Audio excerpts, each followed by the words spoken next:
আসসালামু গাইস, সবাই কেমন আছেন? আশা করি সবাই ভালো আছেন। আজকে কোনো রোস্টিং ভিডিও করবো না, আজকে আমরা ব্লগ ভিডিও করবো। আমরা আজকে জুমার দিন, সবাইকে জানাই জুমা মুবারক। আজকে আমরা সবাই বেড়াতে আইছি। আমাদের যেমনি কথা সেমনি কাজ। চলে আসলাম আমরা নদীতে। আর এই নদীতে কিন্তু ইতিহাসও আছে। এই নদীতে 15টা রাসেল ভাইপার সাপ মারা গেছে। আর এই সাপ মারতে যেয়ে একজন মারাও গেছে।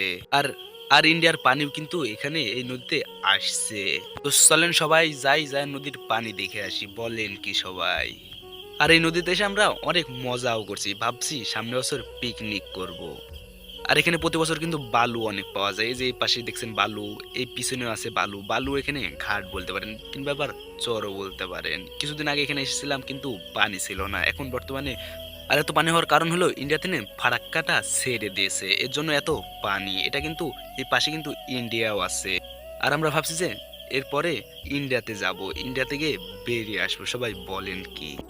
আর এটাকে মূলত জাহাজ বলা হয়। এখানে কিন্তু বালু যায়, এটাতে বালু এখান থেকে ওখানে আদান প্রদান করে। সবাই জাহাজের পর চলে গেছে, আমরা এখন চলে যাব। কি কন সবাই? জাহাজে আগে পরিদর্শন করি, আস্তে করে যে নেমে তারপরে পরিদর্শন করি। কি বলেন সবাই? আর এখান থেকে যদি পড়ি তাহলে মাজার একটাও থাকবে না। এটা কিন্তু সুইমিং পুল লেখান, দেখেন কত সুন্দর লাগছে। এখানে বালু আনলোড করে, এটাতে বালু আনলোড করে নিয়ে যেয়ে বালু বিভিন্ন জায়গায় পৌঁছাইয়ে দেয়। আর এই নদীটা কিন্তু অনেক বড়, বিশাল বড়। এপাশ দিয়ে রাজশাহী শহরের দিকে যাওয়া যায়, আর এটা হলো এপাশ দিয়ে চারঘাট বা অন্যান্য বা বিভিন্ন জায়গাতে যাওয়া যায়। ভিডিওটা দেখতে থাকেন আর সবাই মিলে এনজয় করেন।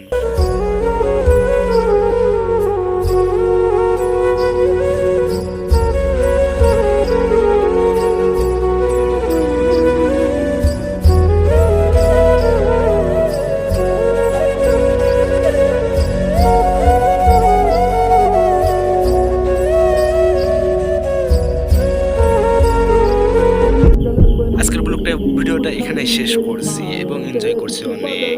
আর এটা আমাদের চ্যানেলের ফার্স্ট ব্লগ। বেশি বেশি লাইক, কমেন্ট, শেয়ার, সাবস্ক্রাইব।